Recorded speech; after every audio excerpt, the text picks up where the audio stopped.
बताना है, ठीक है।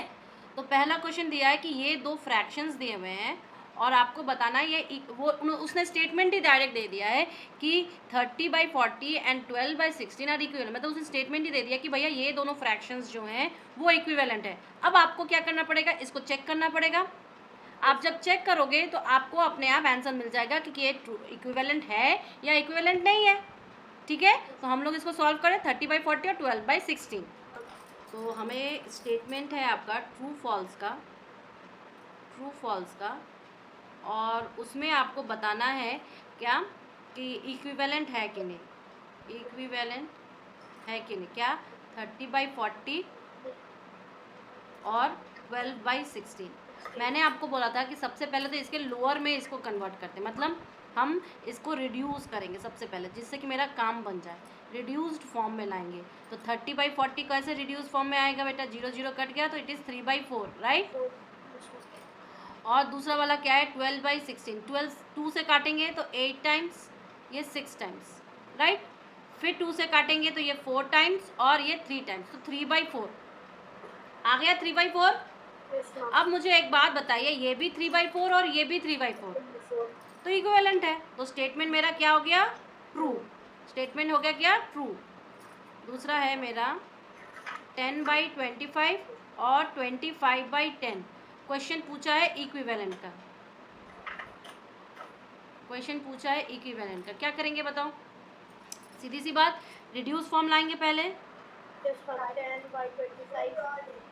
10/25, 5 से कटेंगे तो 5 टाइम्स और 2 टाइम्स यानी कि 2/5, और दूसरा 25/10 यानी कि ये तो सीधा सीधा डेसिमल भी है और हम ये 5/2 कर सकते हैं, 5/2 कर सकते हैं। And 2/5 and 5/2 are equivalent, no they are not, that means the statement is false, statement is false, ठीक है। तो आपके क्वेश्चन क्या है कि ये और ये तीनों क्या है, आपके 4 फ्रैक्शंस दिए हुए हैं बेटा जी, और पूछा है कि ये सारे के सारे इक्विवेलेंट हैं। पूछा क्या है, ये सारे के सारे इक्विवेलेंट हैं, ठीक है। अब मैं इनको इन्हीं के पास ही रिड्यूस कर रही हूँ, ठीक है। 35/49 किसके टेबल में जाएगा, 7 के टेबल में, 7 के टेबल में ये 5 टाइम्स जाएगा और ये 7 टाइम्स, और रिड्यूस हो रहा है नहीं। 20/28 बाबू, 20/28 आप 2 से काटना स्टार्ट करो, 10 14 5 7, 5/7 आ गया। अब ये 63 और 45 किस में जा सकता है, 9 के टेबल में, 9 5 जा और 9 7 जा, और 100/40 140 कैसे कट सकता, 0 0 तो पहले काट दो, 10 और 14 5 जा और 7 जा, 2 के टेबल में देखो सारे के सारे 5/7 आ गए, 5/7 ऑल आ गया, तो ये सारे के सारे क्या हो गए, इक्विवेलेंट हो गए। तो इसका मतलब स्टेटमेंट क्या हो गया मेरा, ट्रू। स्टेटमेंट क्या हो गया, ट्रू। समझ में आया क्वेश्चंस कैसे करने हैं बेटा। Yes ma'am. नेक्स्ट करते हैं, ये क्या पूछा है, डिस्टिंग्विश करना है सिंपल और कॉम्प्लेक्स में। पहला है 0/8। याद करिए जब मैंने बोला था आपको कि 0 ऊपर रहेगा, 8 नीचे, कोई भी नंबर रहे, कोई भी इंटीजर रहे, तो मेरा आंसर क्या हो जाता है, 0। It is your simple fraction. अरे ऑड टाइप की चीज़ें हैं, कैसे होगा, ये माइनस माइनस तो कट जाएगा ऊपर नीचे, तो ये सिंपल फ्रैक्शन हो गया, ये भी सिंपल होगा, ये एक कॉम्प्लेक्स फ्रैक्शन है, राइट। ये एक कॉम्प्लेक्स है कि नहीं, पहला वाला तो मिक्स्ड है और नीचे एक डिनोमिनेटर को रखा गया है। मैम थर्ड वाला भी मैम कॉम्प्लेक्स होना चाहिए। कैसे, अरे ये तो इंटीजर है बेटा। जब हम लोग किसी फ्रैक्शन को पढ़े थे तो हमने क्या बताया था कि ये a/b के फॉर्म में होगा and a and b both belongs to an integer. अब इंटीजर नेगेटिव भी हो सकता है, इंटीजर पॉजिटिव भी हो सकता है, बट इंटीजर कभी भी हम लोग जो फ्रैक्शन में इस्तेमाल करेंगे वो 0 नहीं होना चाहिए। नीचे अगर 0 आ गया तो क्या हो जाएगा, अनडिफाइंड हो जाएगा। यही लॉजिक था ना अपना, लॉजिक तो यही था, बस और कुछ नहीं फॉलो करना है अपने को, ठीक है। लेकिन देखो ये वाला जैसे 7th वाला हो गया, 6th वाला हो गया, 5th वाला हो गया, 4th वाला हो गया, ये सारे के सारे कैसे फ्रैक्शंस हैं, कॉम्प्लेक्स फ्रैक्शन है। Why, because they are the mixture of mixed fraction and improper fraction of proper kind of fractions, right. Okay, next आपका -8/0। अब मुझे बताओ -8/0 क्या होगा, अनडिफाइंड होगा। वाई, बिकॉज मेरा जो a/b का फॉर्म होता है, b कभी भी 0 नहीं होना चाहिए, और अगर a कभी 0 हो गया तो इंटायर फ्रैक्शन क्या आंसर आ जाएगा, 0।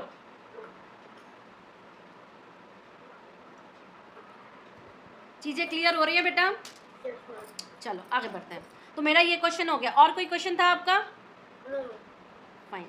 अगर मैंने आपको बोला कि न्यूमरेटर भी सेम है और डिनोमिनेटर भी सेम है, तो वो तो इक्विवेलेंट हो गए ना, इक्विवेलेंट फ्रैक्शंस हो गए। Yes, ma'am. पर अपने को तो पूछा है लाइक और अनलाइक फ्रैक्शन। अपने को क्या पूछा है? Like and unlike fraction.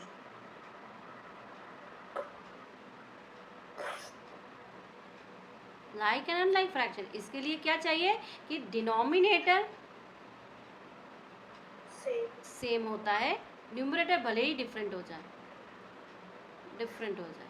ठीक है, तो लाइक फ्रैक्शंस क्या है ये, और मैं कंफ्यूज हो गया था लाइक और इक्वल में। कोई बात नहीं, ये आपके कैसे फ्रैक्शंस है? ये आपके लाइक फ्रैक्शंस है। ठीक है, और जब ऐसा नहीं होगा इसका मतलब ये क्या होगा? अनलाइक होगा। क्लियर है? ओके ओके, क्या ये क्लियर है? न्यूमरेटर और डिनोमिनेटर अगर सेम हो जाए, क्या हो जाए? सेम हो जाए, तो वो आपके क्या हो जाएंगे? इक्विवेलेंट फ्रैक्शन हो जाएंगे बेटा। लेकिन अगर डिनोमिनेटर सेम है और न्यूमरेटर सबके अलग है, तो ये क्या हो जाएगा? Like fraction. और जब न्यूमरेटर भी अलग, डिनोमिनेटर भी अलग, तब हम क्या करेंगे? तब हम कहेंगे वो अनलाइक फ्रैक्शन। अब देखो एक क्वेश्चन पूछा है, कल जो मैंने आपको शीट दी थी उसमें क्या पूछा है कि मुझे ये बताओ कि इन सबको लाइक फ्रैक्शंस में कैसे चेंज कर सकते हैं। इन सबको लाइक फ्रैक्शंस में कैसे चेंज कर सकते हैं, बताओ भाई, कैसे चेंज कर सकते हैं? सिंपल सा लॉजिक है। क्या है लॉजिक? ये है मेरा कि मैं इन सब के क्योंकि लाइक फ्रैक्शंस की डेफिनेशन क्या होती है? Denominator same. तो ये जितने भी चार फ्रैक्शन है, इन सब के क्या करेंगे हम लोग? डिनोमिनेटर को सेम कर देंगे, डिनोमिनेटर को सेम करेंगे। अब चलो डिनोमिनेटर को सेम करते हैं। कैसे कर सकते हैं? पहले इन सब का क्या कर लेंगे? हम एलसीएम ले लेंगे। तो क्या है? 5, 4, 8 और 16, इन सब का क्या लेना है? एलसीएम। मैम 2 से पहले काटी। पहले हम लोग किससे स्टार्ट करेंगे? 2 से। तो ये 5, 2, 4, 8, फिर 2 से 5, 1, 2, 4, फिर 2 से 5, 1, 1, 2, फिर 2 से 5, 1, 1, 1 और 5 से फिर 1, 1, 1, 1। तो मेरे पास 2, 2, 5 बचा, यानी कि क्या होगा? 4, 4, 5 हुआ। 16 इंटू 5, 16 5 ज़ा 80। तो यहाँ पर क्या आ गया मेरा? 80। ऐसे बताता कि 16 into या 5 अगर आपको टेबल ना आए तो 16 इंटू 5 लिख लो। ठीक है, कोई दिक्कत नहीं है। अब ये 5 और 16 में कितने टाइम्स जाएगा? 16 टाइम्स जाएगा, यानी कि 16 इंटू 3 एक नंबर। ये कितने टाइम जाएगा? 16 इंटू 5 में 4 के टेबल में कितने बार जाएगा? 4 20 टाइम्स जाएगा, यानी 20 इंटू 3। फिर 8 कितने टाइम में जाएगा? 2। 16 इंटू 5 के टेबल में 8 कितने बार जाएगा? 2, 2 5 10, 10 इंटू 70, मतलब 10 इंटू 7। और लास्ट वाला क्या होगा? 16 के टेबल में ये कट जाएगा तो 5, 5 इंटू 9, राइट। तो मेरे पास क्या क्या बने बेटा? मेरे पास बने 16 इंटू 3। 16 इंटू 3 क्या होता है? 48। 48 बाई 80। दूसरा क्या बना? 20 इंटू 3, 60 बाई 80,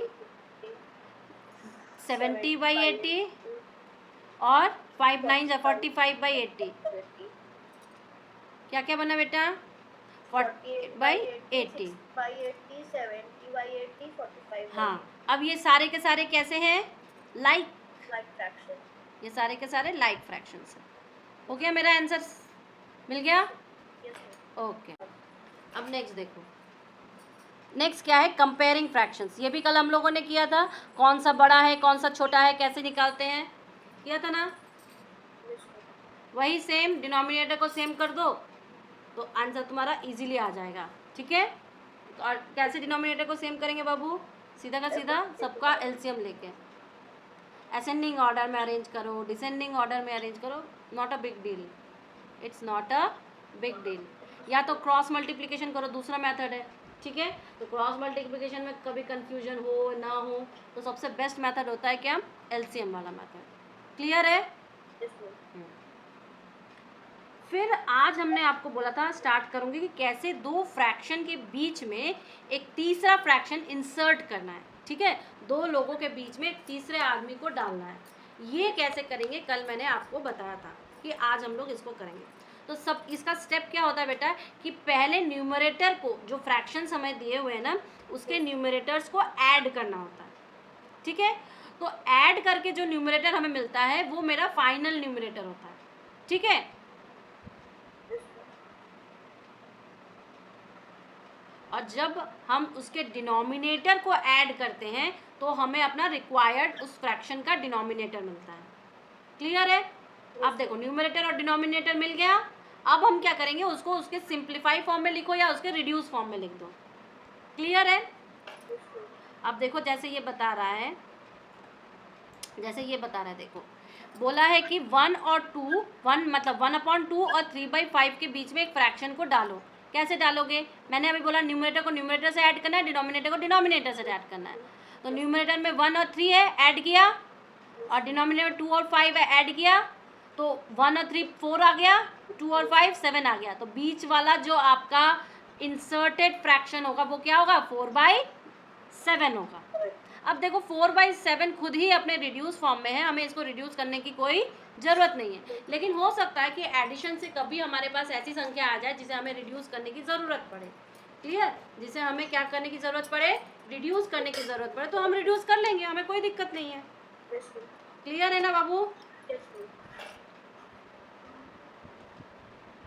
अब नेक्स्ट देखो, if a/b and c/d is the fractions and this is lie between.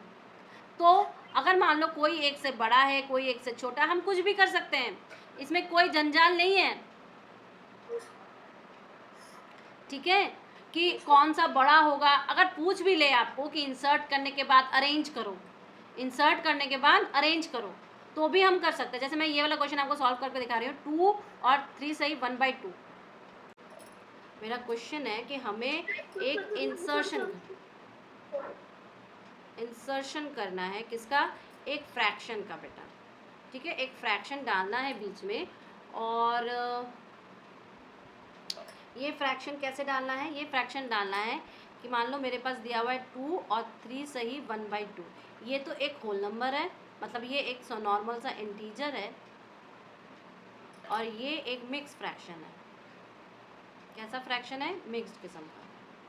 अच्छा, पहली बात। दूसरी बात मैंने याद करिए, आपको बोला था कि अगर किसी नंबर के नीचे कुछ लिखा नहीं है तो हम उसको क्या मान लेते हैं? 1। क्या मान लेते हैं?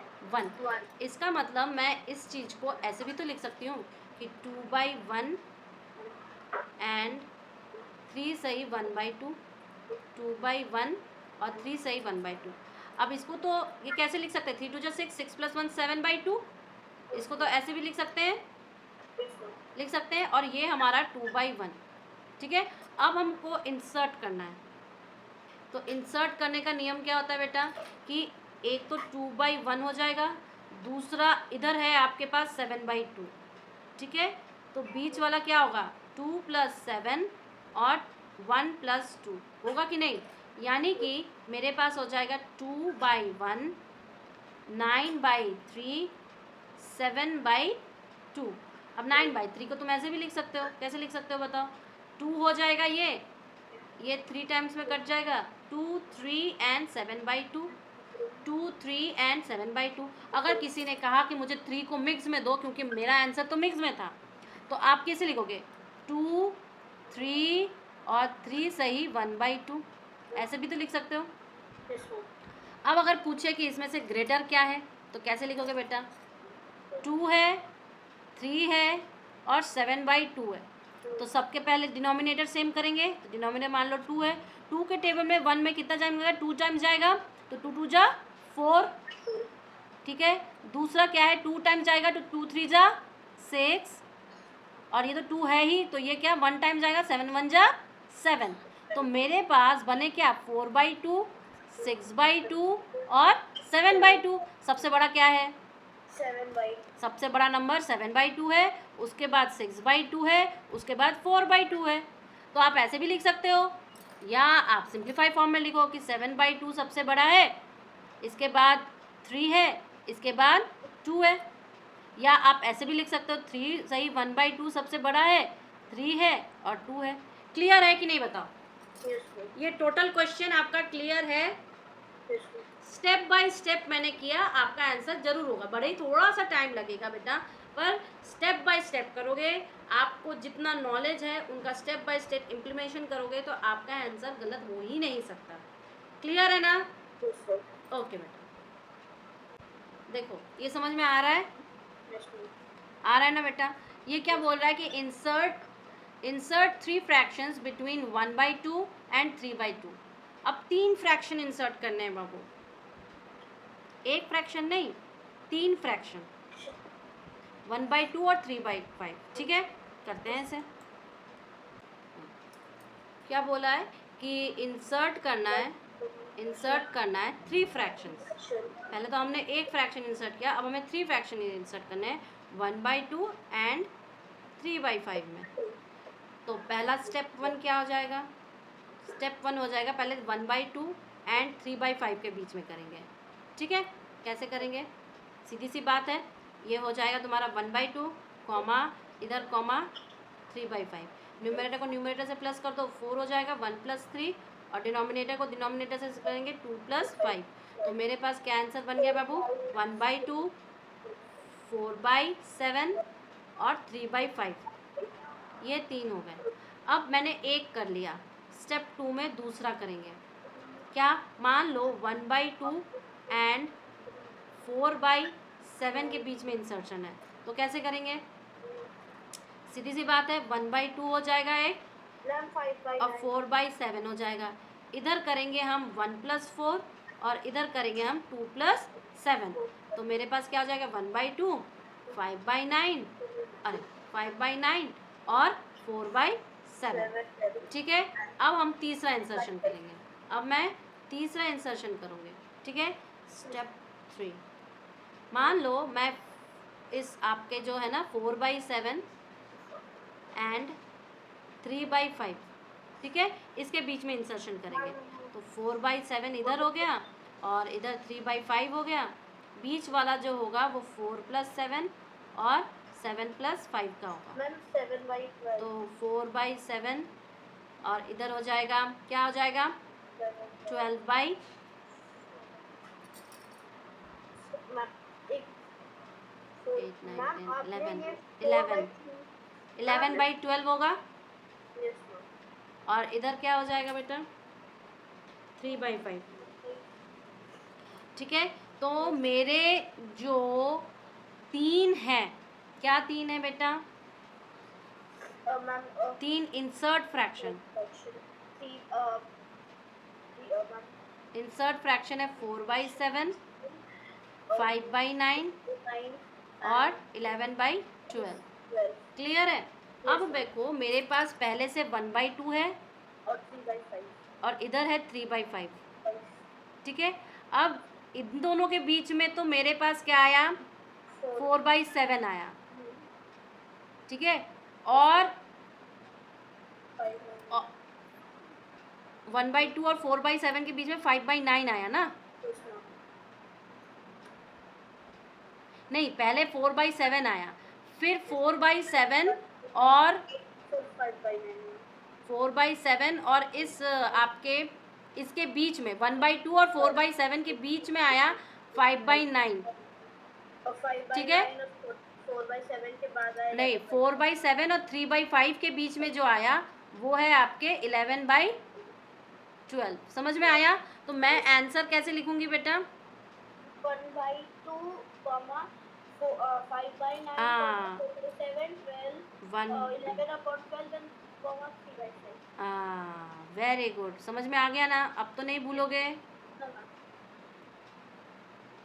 ये मेरा आंसर है। थोड़ा ध्यान लगा के रखना है, कुछ याद नहीं करना होता है, सिर्फ अपना जो लॉजिक तुम्हें पता है और जो तुम्हारे स्टेप बाय स्टेप प्रोसीजर्स होते हैं उसको यूज़ करना है और कुछ नहीं करना। क्लियर है ना ये चीज़? कोई दिक्कत बेटा?